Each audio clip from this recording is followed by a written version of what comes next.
Hello students, molecular biology के आज के इस वीडियो में हम बात करेंगे राइबोन्यूक्लिक एसिड या आरएनए के बारे में। इससे पहले हमने डीएनए और आरएनए की जो कंपैरेटिव स्ट्रक्चर थी उसको लास्ट वीडियो में डिस्कस किया था और वहाँ पे हमने ये भी पता लगाया था कि चाहे हम डीएनए की बात करें चाहे हम आरएनए की बात करें, दोनों ही पॉलीन्यूक्लियोटाइड चेन्स होती हैं। जैसा कि हमने बताया था, उस वीडियो में हमने समझा था कि जो न्यूक्लियोटाइड्स हैं वो 1 बाय 1 करके फॉस्फोडाइएस्टर बॉन्ड से जुड़ते हैं और उनके जुड़ने का जो क्रम है वो भी हमने वहाँ पे समझा था कि 5 प्राइम टू 3 प्राइम डायरेक्शन के अंदर ये फॉस्फोडाइएस्टर बॉन्ड्स जब क्रिएट होते हैं तो न्यूक्लियोटाइड्स के रूप में जो भी मोनोमर हैं वो एक श्रृंखला के रूप में जुड़ जाएंगे और उनके जुड़ने से एक पॉलीन्यूक्लियोटाइड चेन की फॉर्मेशन होती है। ये जो न्यूक्लियोटाइड्स पॉलीमराइजेशन में पार्टिसिपेट कर रहे होते हैं, अगर ये डिऑक्सी नेचर की शुगर वाले हैं तो हम वहाँ पे कहते हैं कि ये जो चेन बनेगी वो डीएनए स्ट्रैंड होगा। अगर यहाँ पे जो राइबोस शुगर है वो 2 डिऑक्सी वाली ना होकर के राइबोस वाली रहे तो हम वहाँ पे कहते हैं कि जो चेन हमारी बनेगी that will be A ribonucleic acid और आरएनए। तो मेजर डिफरेंस की अगर हम बात करें डीएनए और आरएनए में, तो मोस्टली लिविंग सेल्स के अंदर, जैसा कि हमने डीएनए की अलग अलग फॉर्म्स को भी डिस्कस किया था कि डीएनए के अंदर हमें मोस्टली लिविंग सेल्स में ऑब्जर्व होने वाला जो कन्फर्मेशन है that is B form of DNA. और बी फॉर्म ऑफ डीएनए एक डबल हेलिकल कन्फर्मेशन होता है जिसके पैरामीटर्स भी हमने समझे थे। और आरएनए से अगर हम इसको कंपेयर करें तो आरएनए मोस्टली और फंक्शनली अगर हम बात करें आरएनए की तो वो सिंगल स्ट्रैंडेड स्ट्रक्चर्स होती हैं। हालांकि इसके अंदर भी हम देखेंगे कि जो सेकेंडरी कन्फर्मेशंस हैं वो बन सकते हैं, बेस पेयरिंग जैसी स्ट्रक्चर्स भी बनती हैं, स्टेम लाइक स्ट्रक्चर्स भी बनते हैं, वो सब भी रहते हैं। बट आरएनए को हम बायोलॉजिकली फंक्शन के रूप में देखें तो वो सिंगल स्ट्रैंडेड कन्फर्मेशन होता है, जबकि डीएनए एक डबल स्ट्रैंडेड कन्फर्मेशन होता है जिसको हम वाटसन क्रिक मॉडल के द्वारा भी जानते हैं। तो अब हम बात करते हैं राइबोन्यूक्लिक एसिड के बारे में। अगर हम इसका टोटल फंक्शनलिटी की बात करें कि सेल के अंदर आरएनए का क्या रोल रहता होगा, तो एक प्रकार का मैक्रोमोलेक्यूल है, क्योंकि ये पॉलीमराइजेशन का प्रोडक्ट होता है, राइबोन्यूक्लियोटाइड्स का बहुलक है, तो मैक्रोमोलेक्यूल है, essential in various biological roles. और ये जो बायोलॉजिकल रोल्स हैं अगर हम उनकी बात करें तो कोडिंग में काम आ सकता है, डी कोडिंग में काम आता है, regulation and expression of genes में भी इसका रोल होता है। देन आफ्टर हम यहाँ पे कुछ स्ट्रक्चरल रोल हैं उनको भी काउंट कर सकते हैं कि स्ट्रक्चरल पॉइंट ऑफ व्यू से भी काम करता है। कुछ स्पेसिफिक कैसे जो हम आगे के वीडियोज में बात करेंगे कि एंजाइम्स के रूप में भी कुछ आरएनएज हैं वो बिहेव करते हैं। तो there are so many functions, लेकिन जो वेरी इंपॉर्टेंट फंक्शन जो सेल के अंदर आरएनए का रहता है दैट इज़ ये सेंट्रल डोगमा के अंदर पोजीशन रखता है। पोजीशन रखने का मतलब ये है कि डीएनए से जो इन्फॉर्मेशन प्रोटीन की इन्फॉर्मेशन में कन्वर्ट होती है तो वहाँ डीएनए से पहले इन्फॉर्मेशन आरएनए चेन्स में कन्वर्ट होती है। तो डीएनए से आरएनए का बनना और डीएनए के अंदर जो भी सीक्वेंसेज हैं जिनको हम पर्टिकुलर जो पॉलीपेप्टाइड को सिंथेसाइज करने की कैपेसिटी रखती हैं, जिनको हम जीन्स के रूप में जानते हैं, वहाँ से इनका फॉर्मेशन ट्रांसक्रिप्शन के द्वारा होता है। और दूसरी इम्पोर्टेंट बात कि जो भी जीन के अंदर मैसेज होता है उस मैसेज को कोडिंग करने का और जो भी कोड होगा उस कोड को रीड आउट या डिकोड या उसको समझने का काम जो कि टीआरएनए करता है। तो कोडिंग के पॉइंट ऑफ व्यू से अगर हम बात करें तो यहाँ पे हमारे पास एमआरएनए आता है कि एमआरएनए कोडिंग के पॉइंट ऑफ व्यू से इम्पोर्टेंट होता है। डी कोडिंग की अगर हम बात करें तो यहाँ पे हमारे पास टीआरएनए की कॉन्सेप्ट आती है कि जो टीआरएनए है वो डी कोडिंग के पॉइंट ऑफ व्यू से काम करता है। और रेगुलेशन और एक्सप्रेशन ऑफ जीन्स के पॉइंट ऑफ व्यू से जो आरएनए इंटरफेरेंस मैकेनिज्म होती है कि जहाँ पे कुछ स्मॉल साइज़ की या लार्ज साइज़ की जो आरएनए मॉलिक्यूल्स होते हैं वो पर्टिकुलर जीन्स का जो रेगुलेशन होता है उस रेगुलेशन को वो परफॉर्म कराते हैं।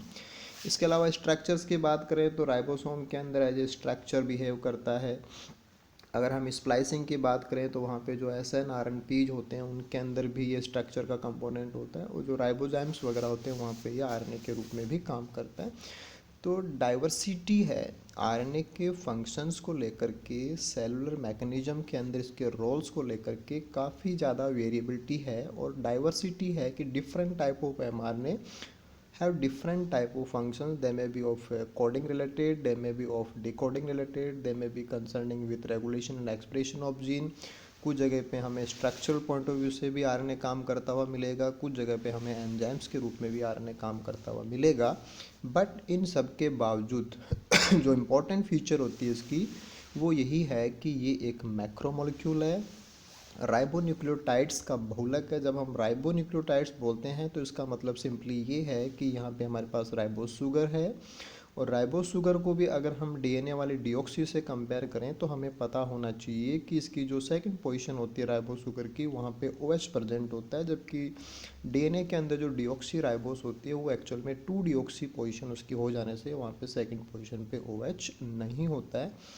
तो वन थिंग, इसके अंदर राइबोस शुगर प्रेजेंट है, सेकंड थिंग इसके साथ में कोई ना कोई बेस प्रेजेंट होगा, एंड थर्ड वन जो इसके साथ में फॉस्फेट लगा हुआ रहता है।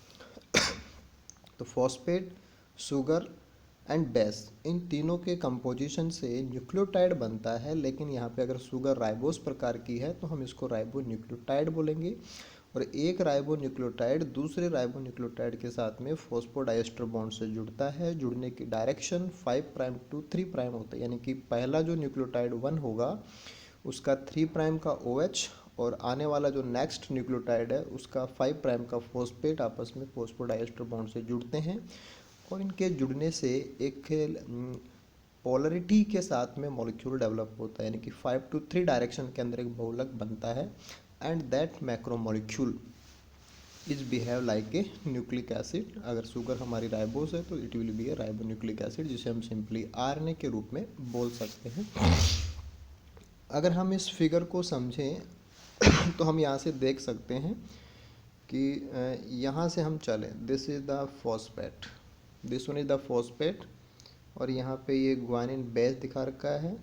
ग्वानिन एक प्यूरिन है, ये हमें नाइट्रोजन बेस के रूप में मिल रहा है, this is the nitrogen base guanine, this is the phosphate group, और बीच में जो रह गया दिस इज़ द शुगर। और अगर हम इस शुगर की बात करें तो शुगर का जो इम्पोर्टेंट पार्ट है वो यही है कि इसका सेकंड पोजीशन के ऊपर OH प्रेजेंट है, जबकि डीएनए के अंदर ये OH नहीं होता, यहाँ पे ओनली H प्रेजेंट होता है। तो this is the major difference कि आरएनए के अंदर सेकंड प्राइम जो पोजीशन होती है राइबोस शुगर की, दैट इज राइबोस टाइप, और डीएनए के अंदर 2 डीऑक्सी। और पोलरिटी की अगर हम बात करें तो this is the 5 prime and, ये 5 प्राइम एंड हमें दिखा रखा है, this is the 3 prime and. तो 3 प्राइम एंड से यहाँ पे जो सेकंड न्यूक्लियोटाइड है उसका फॉस्फेट जुड़ा हुआ है, ऐसे ही इसका फॉस्फेट ऊपर वाले का जो 3 प्राइम होगा यहाँ इसके साथ में, यहाँ जो दिखा रखा है यहाँ इसके साथ में जुड़ा हुआ रहेगा।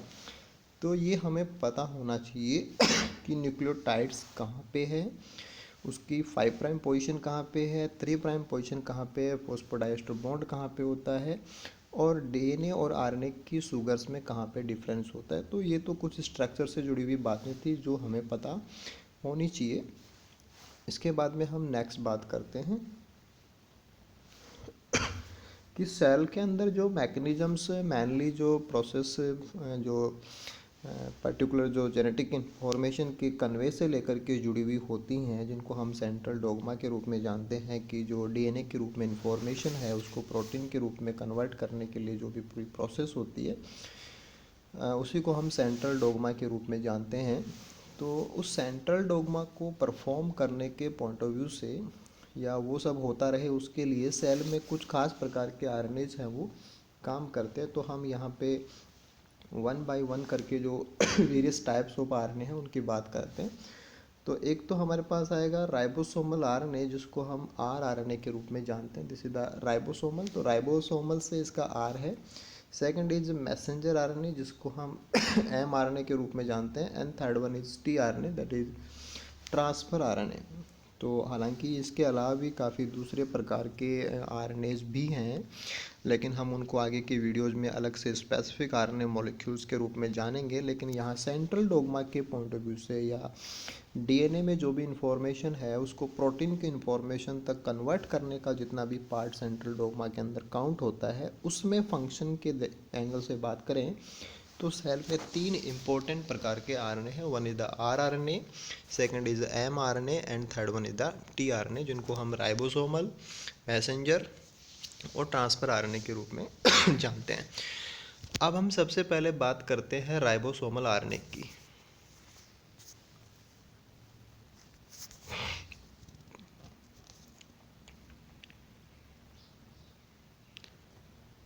अगर हम राइबोसोमल आरएनए की बात करें,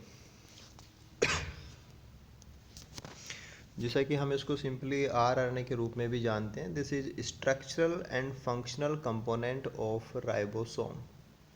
कि जो राइबोसोम्स होते हैं, ribosomes are particle like structures जो आरआरएनए और प्रोटीन के कॉम्प्लेक्स होते हैं, जिनको हम राइबो फॉर आरआरएनए, न्यूक्लियो क्योंकि इसमें न्यूक्लिक एसिड्स के रूप में आरएनए प्रेजेंट है, और प्रोटीन फॉर प्रोटीन।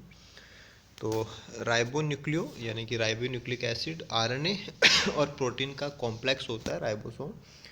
तो जो भी राइबोसोम जिन्हें हम प्रोटीन सिंथेसिस की स्थल के रूप में जानते हैं कि इनके ऊपर प्रोटीन सिंथेसिस होता है, तो राइबोसोम का अगर स्ट्रक्चर देखें तो राइबोसोम के स्ट्रक्चर में हमें 2 मेन चीज़ें मिलती हैं। One is RNA chain and second one is protein. तो राइबोसोम का स्ट्रक्चरल भाग भी आरआरएनए के द्वारा ही बना होता है, और उसका जो फंक्शनलिटी जहाँ पे पेप्टाइडल ट्रांसफरेज सेंटर जहाँ पे होता है, जहाँ पे एक अमीनो एसिड का दूसरे अमीनो एसिड के साथ में पेप्टाइड बॉन्ड बनाया जाता है, वहाँ पे मेन जो फंक्शन है वो भी आरआरएनए के द्वारा ही परफॉर्म किया जाता है। तो स्ट्रक्चर के पॉइंट ऑफ व्यू से भी और फंक्शन के पॉइंट ऑफ व्यू से भी राइबोसोम का कंपोनेंट है आरआरएनए। इस चीज़ को हम नीचे वाले इस डायग्राम से समझते हैं। यहाँ पे हमें दोनों जो सेलुलर मशीनरी हैं, जैसे कि प्रोकैरियोट हों या यूकैरियोट्स हों, इन दोनों के राइबोसोम्स को हमें दिखाया हुआ है। तो प्रोकैरियोटिक सिस्टम्स के अंदर 70S टाइप के राइबोसोम पाए जाते हैं, जबकि यूकैरियोट्स के अंदर 80S प्रकार के राइबोसोम पाए जाते हैं। यहाँ पे जो हम एस के द्वारा डिनोट कर रहे हैं, दिस इज द स्वेड वर्ग यूनिट, जिसे अपन सेडिमेंटेशन कोफिशिएंट के रूप में भी जानते हैं। तो प्रोकैरियोट्स में 70S टाइप है, यूकैरियोट्स में 80S टाइप है। अगर हम राइबोसोम चाहे प्रोकैरियोट का हो चाहे यूकैरियोट का हो, उसमें 2 इकाइयाँ होती है, एक स्मॉल सब unit and second one is large सब यूनिट, और दोनों के मिलने से प्रॉपर जो राइबोसोम कॉम्प्लेक्स है तो वो बन करके कंप्लीट राइबोसोम बनता है, जो प्रोटीन सिंथेसिस के लिए एफिशिएंट मशीनरी होती है। अगर हम स्मॉल सब यूनिट की बात करें तो वो प्रोकैरियोट्स में 30S टाइप की होती है और यूकैरियोट्स में 40S टाइप की होती है। अगर हम बड़ी वाली इकाई की बात करें तो वो प्रोकैरियोट्स में 50S प्रकार की और यूकैरियोट्स में 60S प्रकार की होती है। ये तो हमने राइबोसोम के 2 कंपोनेंट होते हैं, स्मॉल सब यूनिट एंड लार्ज सब यूनिट, चाहे प्रोकैरियोट हो या यूकैरियोट हो, उनकी बातें की। अगर प्रो होगा तो उसमें 30 एंड 50 की यूनिट्स हैं, और यूकैरियोट होगा तो उसमें 40S एंड 60S वाले कंपोनेंट्स हैं वो प्रेजेंट हैं। अब हम बात करते हैं कि इन इकाइयों में आरआरएनए कहाँ होता है। तो स्मॉल सब यूनिट जो प्रोकैरियोट के, उसमें एक आरएनए की चेन पाई जाती है जिसे अपन 16S आरआरएनए बोलते हैं। इसी प्रकार से बड़ी वाली इकाई के अंदर 23S 5S ये आरएनए मिलेगा। ऐसे ही यूकैरियोट की बात करें तो यहाँ पे 18S rRNA, 28S 5.8 and 5S ये आरआरएनए चेन्स हैं वो पाई जाती। यानी कि चाहे प्रोकैरियोट का राइबोसोम हो, चाहे यूकैरियोट का राइबोसोम हो, चाहे उनकी स्मॉल सब यूनिट हो, चाहे उनकी लार्ज सब यूनिट हो, सभी कंपोनेंट्स के अंदर प्रोटीन्स के अलावा जैसे यहाँ पे 21 प्रोटीन्स हैं, 34 प्रोटीन्स हैं, 33 प्रोटीन्स हैं, 50 प्रोटीन्स हैं। प्रोटीन्स का मतलब प्रोटीनियस पार्ट भी है और आरएनए का मतलब राइबो न्यूक्लियो वाला पार्ट भी है। तो जो कॉम्प्लेक्स बनेगा that complex will be ribo nucleo protein. तो स्ट्रक्चर के एंगल से देखें तो दोनों ही प्रकार के जो राइबोसोम हैं, चाहे प्रोकैरियोटिक हो या यूकैरियोटिक हो, और उनकी दोनों ही इकाइयों के अंदर आरएनए की जो चेन्स हैं, जैसे कि प्रो में 60S है, 23S एंड 5S है, ये हमें मिलेगा। यूकैरियोट्स के अंदर 18S है, 28S है, 5.8S एंड 5S आरएनए की चेन्स हैं वो पाई जाती हैं। तो यहाँ से हम ये चीज़ समझ सकते हैं कि चाहे प्रोकैरियोट हो चाहे यूकैरियोट हो, सभी प्रकार के ऑर्गेनिजम्स के अंदर जो भी राइबोसोम होंगे, क्योंकि राइबोसोम तो प्रोटीन सिंथेसिस के लिए ज़रूरी हैं, इसलिए राइबोसोम तो उनके अंदर मिलेंगे ही मिलेंगे। और राइबोसोम जहाँ भी होगा वहाँ पे उसकी इकाइयाँ भी होंगी, और इकाइयों के अंदर आरएनए के पार्ट्स हैं वो वहाँ पे प्रेजेंट होंगे। तो दोनों ही प्रकार के राइबोसोम, चाहे 70S हो या 80S, उनके अंदर, या हम सिंपली कहें तो राइबोसोम का जो स्ट्रक्चर है, उस स्ट्रक्चर को बनाने में भी आरएनए का रोल होता है। यानी कि आरएनए, राइबोसोमल आरएनए, इसीलिए उसको कहा जाता है क्योंकि वो राइबोसोम का हिस्सा होता है स्ट्रक्चर के पॉइंट ऑफ व्यू से। जब हम प्रोटीन सिंथेसिस के मैकेनिज्म पढ़ेंगे, यानी कि ट्रांसलेशन को पढ़ेंगे, तो वहाँ पे हमें समझ में आएगा कि जब पी साइट के ऊपर पेप्टाइड बॉन्ड बनना होता है तो वहाँ पे भी राइबोसोम का जो आरएनए है वही काम करता है। तो वहाँ से उसका फंक्शनल कंपोनेंट भी आरएनए ही होता है, ये चीज़ भी जुड़ जाएगी। लेकिन अभी हम यहाँ स्ट्रक्चर की बातें कर सकते हैं, उनको समझ सकते हैं कि स्ट्रक्चर के पॉइंट ऑफ व्यू से राइबोसोमल आरएनए राइबोसोम का एक कंपोनेंट होता है।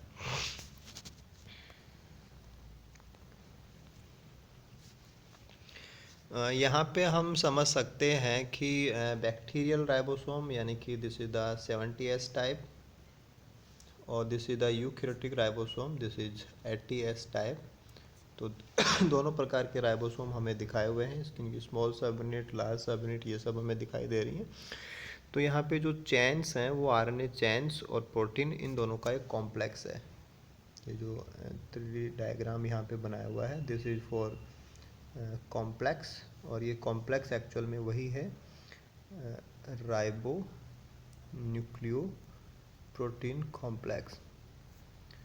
तो आरएनए की अगर हम बात करें, या राइबोसोमल आरएनए की अगर हम बात करें, तो राइबोसोमल आरएनए का बेसिकली हमें ये कंक्लूजन निकालना है कि राइबोसोम, और राइबोसोम जो अपने आप में कॉम्प्लेक्स होता है, वो ना अकेला प्रोटीन है ना अकेला आरएनए है, वो आरएनए और प्रोटीन का कॉम्प्लेक्स है, जिसे अपन आरएनपी या राइबो न्यूक्लियो प्रोटीन बोल रहे हैं। उसके अंदर, या राइबोसोम के अंदर, या राइबो न्यूक्लियो प्रोटीन जो कॉम्प्लेक्स है, उस कॉम्प्लेक्स के अंदर प्रोटीन के अलावा जो भाग होता है, जो उसका संगठन बनाता है, जो उसका कंपोनेंट पार्ट है, दैट इज़ आरएनए। और चूँकि ये आरएनए राइबोसोम का पार्ट है, इसलिए हम इसको बोल देते हैं आरएनए।